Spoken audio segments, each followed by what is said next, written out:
Então, pessoal, dando continuidade agora nesse vídeo 2, em relação à isomeria ótica, vamos falar um pouco sobre mistura racêmica. O que é mistura racêmica? Eles chamam de racematos também. É uma mistura com a mesma quantidade em mol dos dois isômeros óticos que a gente encontra, do destrógeno e do levógeno.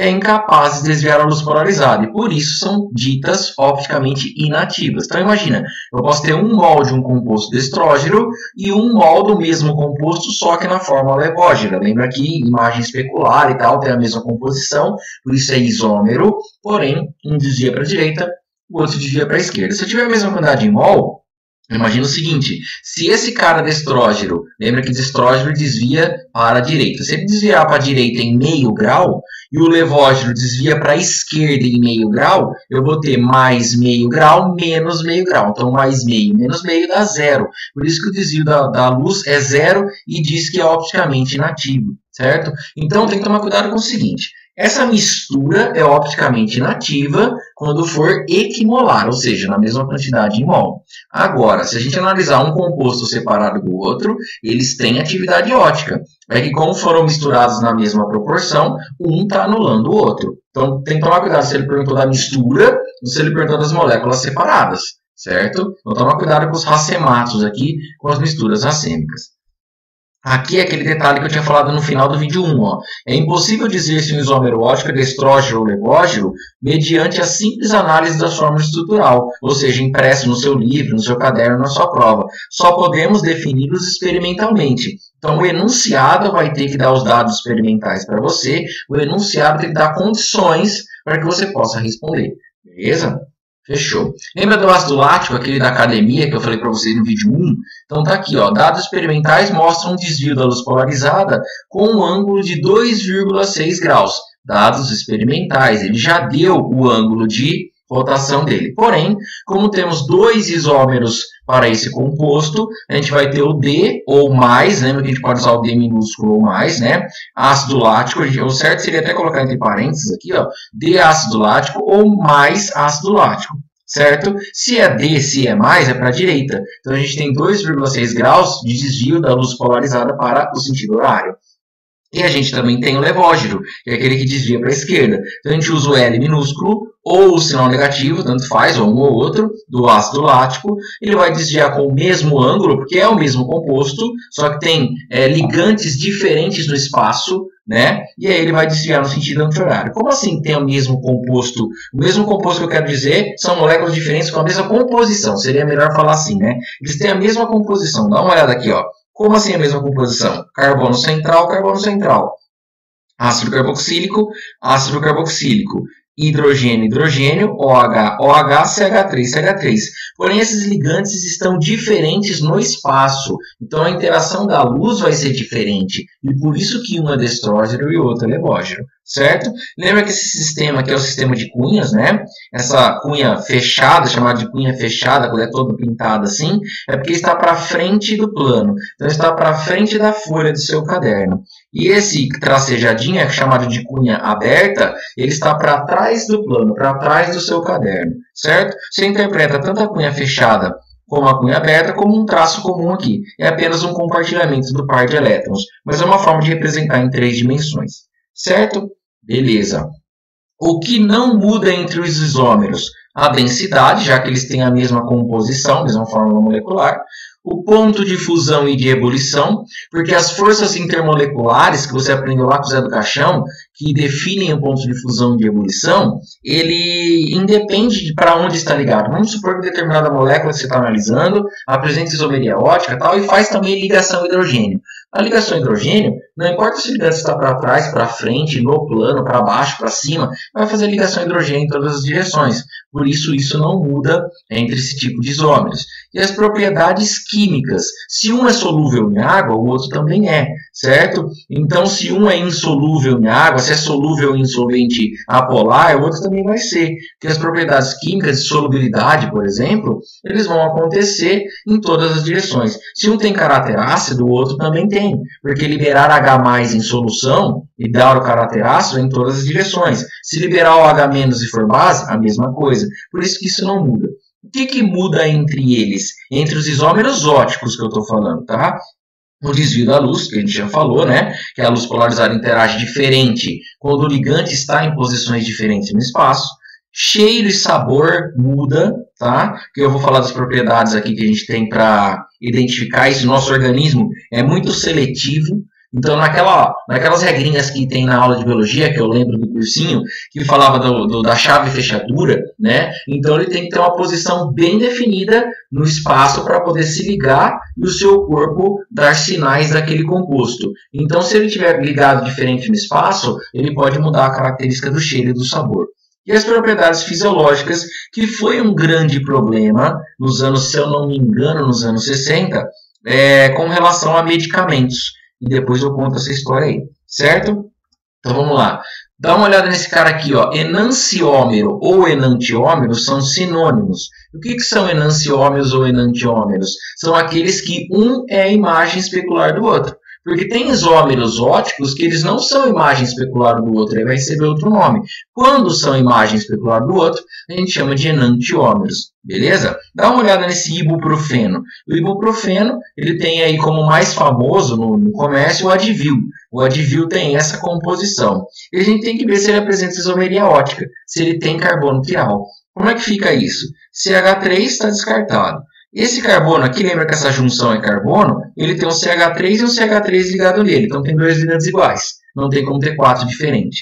Esse carbono aqui, ó, ele está ligado num carbono aqui de todo esse ciclo. Está ligado nesse carbono de todo esse conjunto. Mas oculto tem dois hidrogênios. Então, como ele tem dois hidrogênios aqui, ele é um CH2. Então, ele também não é um carbono quiral. Todos os carbonos do benzeno fazem dupla ligação. Então, todos os carbonos não têm quatro ligantes diferentes. Eles não são carbonos quirais. Então, moléculas do tipo benzeno, você também não procura quiralidade, né? Esse carbono aqui, ó, essa junção, presta atenção nele. Ele tem o hidrogênio, ele tem o CH3, ele tem o ácido carboxílico e ele tem todo esse conjunto para cá, que são quatro ligantes diferentes. Então, esse carbono do centro, que eu parei o mouse, ele é um carbono quiral. Beleza? Já esse outro carbono, ele faz dupla, não é quiral, e depois acabaram os carbonos. Então, o ibuprofeno tem um carbono quiral, apresenta atividade ótica, e é um medicamento, né? Então, apenas um, como eu disse aqui embaixo. Aí vem a observação, ó, com relação a medicamentos, que eu falei para vocês que é importante.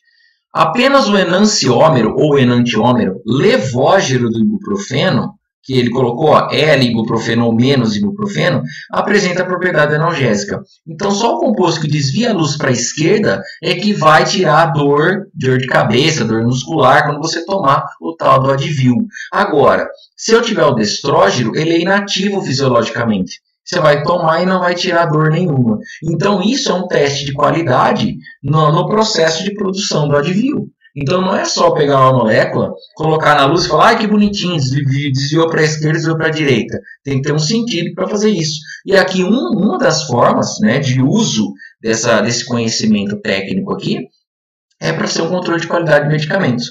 Nos anos 60, existia um medicamento que era também analgésico e foi indicado para mulheres grávidas. Até então, a mulher, quando está grávida, não pode tomar qualquer medicamento, né? Nem a gente, quando tem uma dor, não é indicado ficar tomando nenhum medicamento. Mas, enfim, ele era indicado específico para mulheres grávidas. O problema ele tinha isómeros óticos. Um era levógero, o outro era destrógeno. Nesse caso do Advil, o levógeno você tomou, passou dor de cabeça porque ele tem a propriedade analgésica. Fechou. Se eles um dia errarem e venderem um monte de destrógeno, o máximo que vai acontecer é você jogar dinheiro fora, porque ele é inativo, e não vai te causar mal nenhum. Mas esse medicamento dos anos 60, que eu esqueci o nome agora, ele causava assim, ou ele estava com o isômero correto e tinha propriedade analgésica, ou ele estava com o isômero errado e causava má formação do feto. Não é o Advil, tá? É um outro medicamento.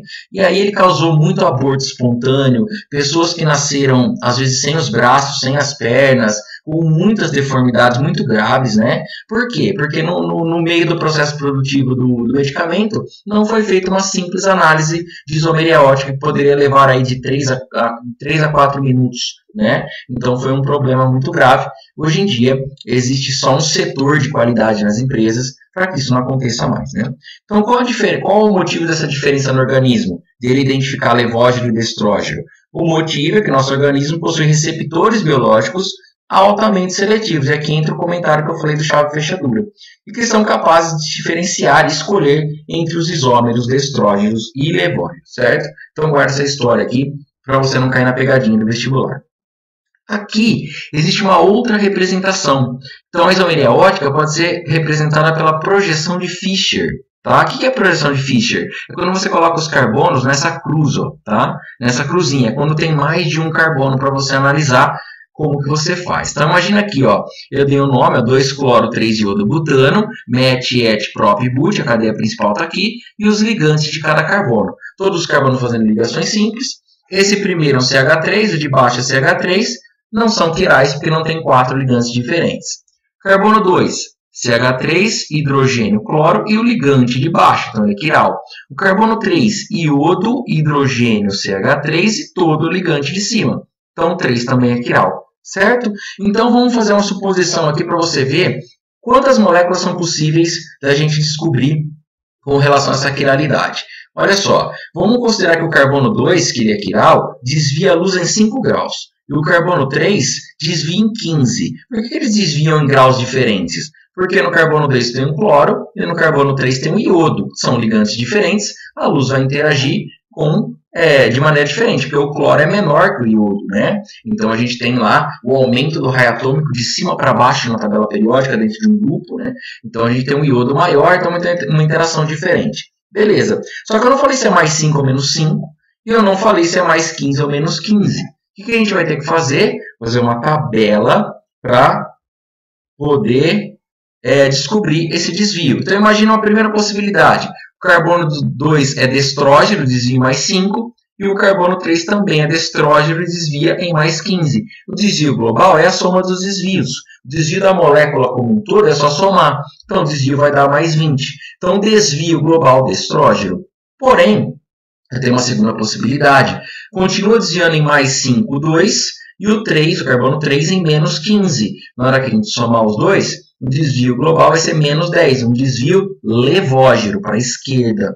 Outra possibilidade, menos 5 para o carbono 2, mais 15 para o carbono 3, desvio global mais 10. Destrógeno, porém, diferente do primeiro destrógeno. O primeiro era mais 20, esse é mais 10, certo? E a última possibilidade, os dois desvios sendo levógenos, os dois negativos, dando um desvio global menos 20, que é diferente aqui de menos 10. Só que aqui tudo bem fazer essa tabela. São 4 possibilidades. Agora, se ele te der um carbono que tem 15, 20, 30 carbonos quirais, como que você vai fazer? Você vai fazer a tabela e de cabeça toda essa combinação? Não dá. Não dá para fazer. Por isso que existe a lei de Van Hoff-Lebel, que é o cálculo dos isômeros opticamente ativos. O que é isômeros opticamente ativos? Aqueles que têm a capacidade de desviar a luz, certo? Então o que você vai fazer? Você vai achar um número de carbonos quirais, que nesse caso é 2. 2 carbonos quirais que a gente já analisou. Então 2 elevado a n, onde n é o número de carbonos quirais, vai dar o número de isômeros opticamente ativos. No nosso exemplo são 2, então 2 elevado ao quadrado, 4 isômeros opticamente ativos. Eu vou voltar ao slide, ó. Lembra de 4 isômeros, ó. 1, 2, 3, 4 isômeros opticamente ativos. Certo? Se estiver escutando barulho, é furadeira do vizinho, não esquenta não. Beleza? Então existe essa possibilidade. Porém, vamos voltar no quadro anterior. Pensa comigo, ó. Se eu tiver mais 20 com menos 20, o desvio vai ser 0. Se eu tiver menos 10 com mais 10, o desvio vai ser 0. Se eu tiver 1 moldo mais 20 com 1 moldo menos 20, eu tenho uma mistura racêmica. Certo? Se eu tiver 1 moldo menos 10 com 1 moldo mais 10, eu tenho outra mistura racêmica. Então, nesse meu exemplo, eu encontro 2 misturas racêmicas. Só que lembra, o exemplo é simples. Então, dá para fazer na tabela. Tem hora que não dá. Então, aqui a gente achou os ativos, isômeros opticamente ativos, porém, existem os isômeros opticamente inativos, que são as misturas racêmicas que a gente já analisou. mais 20 menos 20 dá uma mistura. Mais 10 menos 10 dá duas misturas, né? Então, olha aqui, como que faz para achar quando tiver muitos carbonos? É 2 elevado a n menos 1. N continua sendo o número de carbonos quirais. Nosso exemplo é 2.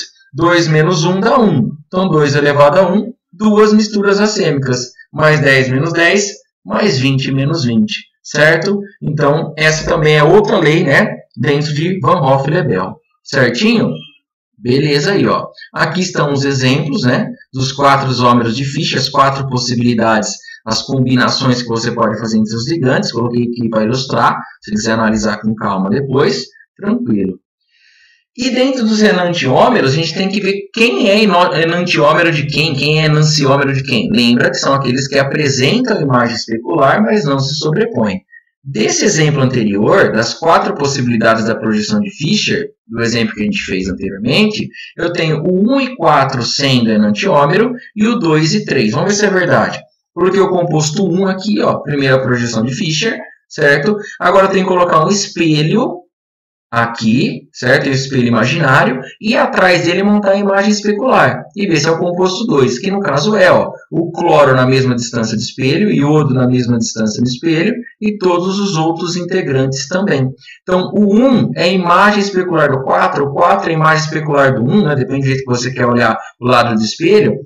Então, eles são enantiômeros entre si. Então, 1 e 4. O outro que dá certo também é o 2 e 3. Então, temos o composto 2, a combinação 2 para aquela molécula, né? O que aconteceu aqui, ó? O iodo foi para lá, o hidrogênio veio para cá nesse composto 2. Coloca aí o espelho, certo? E faz a imagem especular dele, ó. Cloro na mesma distância do espelho, hidrogênio, iodo e por aí vai, certo? Então, a gente tem aqui o 2 e 3 como imagem especular também. Belezinha. Então, 2 e 3 são enantiômeros entre si. Todos os outros não apresentam imagem especular, as outras combinações, 1 com 2, 1 com 3, 2 com 4, 3 com 4, não tem imagem especular do outro. E quando não tem imagem especular, a gente não pode chamar de enantiômero. E aí a gente leva outro nome, né, para eles, que são os diastereoisômeros. Então os nomes são um pouco complicados, mas existem. Então tem os diastereoisômeros aqui, ó, isômeros óticos em que um não é imagem especular do outro, beleza? Para toda essa nomenclatura, que é um pouco diferente, um pouco mais complicada, eu fiz um slide com essa nomenclatura. Então o que é estereoquímica? É o ramo da química que estuda os aspectos tridimensionais das moléculas, certo? O que é estereoisômero? Compostos que um é a imagem especular do outro, né? No caso, enantiômero. O que é estereoisomeria? É a questão das moléculas ligadas no espaço de uma maneira diferente. Enantiômero, um é a imagem especular do outro. Diastereoisômero, um não é a imagem especular do outro. Então, na hora que você ficar na dúvida da nomenclatura, em vez de você ficar procurando na apresentação inteira dos slides, vem só nesse slide que ele vai resolver o problema do nome. Beleza? Fechou. Um dos últimos que a gente vê é o tal do isômero meso. O que é o isômero meso? É um isômero que tem a compensação interna do desvio da luz. Lembra que isso aqui não é mistura racêmica. A mistura racêmica, eu pego um mol do estrógeno e misturo com um mol do levógeno. E o desvio da mistura dá zero. Aqui, o composto sozinho, ele anula o plano da luz. Como é que eu sei? Ó, o carbono 1 ele tem 4 ligantes diferentes. Se esse cara desviar em mais alfa, ou mais meio, por exemplo, o 2 desvia em menos meio. Então, dentro da própria molécula existe essa compensação. E como que acontece como que você vai identificar se é isômero meso? Dá uma olhada, imagina um plano dividindo bem onde eu estou com o mouse aqui, ó. A parte de cima eu tenho hidrogênio, carbono, OH, ácido carboxílico. E a parte de baixo eu tenho carbono, hidrogênio, OH, ácido carboxílico. Então eu tenho essa simetria. Então o carbono 1 vai desviar em mais meio, por exemplo, e o 2 em menos meio. Existe essa isomeria de compensação interna, então ele é opticamente inativo. Beleza? Ele mesmo anula o desvio da luz plano polarizado. E não pode confundir isso com mistura racêmica. São conceitos diferentes. Certo? Essa é a regrinha que eu falei de dupla para vocês, que é o rodapé do livro, mas eu queria passar. Os compostos alênicos são derivados alcadienos. O que são alcadienos? Um dos tipos de alcadienos é quando eu tenho duas duplas condensadas, ou seja, duas duplas no mesmo carbono. É possível ter atividade ótica nesse composto com dupla? É a exceção da exceção. Então imagina aqui, ó. E se eu traçar um plano de simetria bem em cima do carbono central, esse é o chamado falso plano. Por quê? Porque eu tenho um lado com carbono CH3 hidrogênio e um lado com carbono CH3 hidrogênio. Então a luz vai interagir da mesma maneira dos dois lados. Então não é assim que a gente analisa. A gente analisa com um plano em cima das duplas. E tem que ser duas duplas no mesmo carbono, certo? Aí no plano de cima eu tenho dois grupos CH3 e no plano de baixo eu tenho dois hidrogênios. Parece um cis-trans, mas não é, porque cis-trans não pode ter duas duplas no mesmo carbono, certo? Então, nesse caso, se eu traçar um plano em cima das duas duplas condensadas e o plano de cima for diferente do plano de baixo, você pode afirmar que essa molécula apresenta isomeria ótica. Toma cuidado para não traçar assim um falso plano, beleza? Então, isso daqui é uma exceção, que nem está no seu material, eu queria passar para vocês. Então, a gente termina por aqui. Façam as listas de exercícios que eu vou passar, a lista de isomeria ótica, e a gente se encontra na live. Até mais.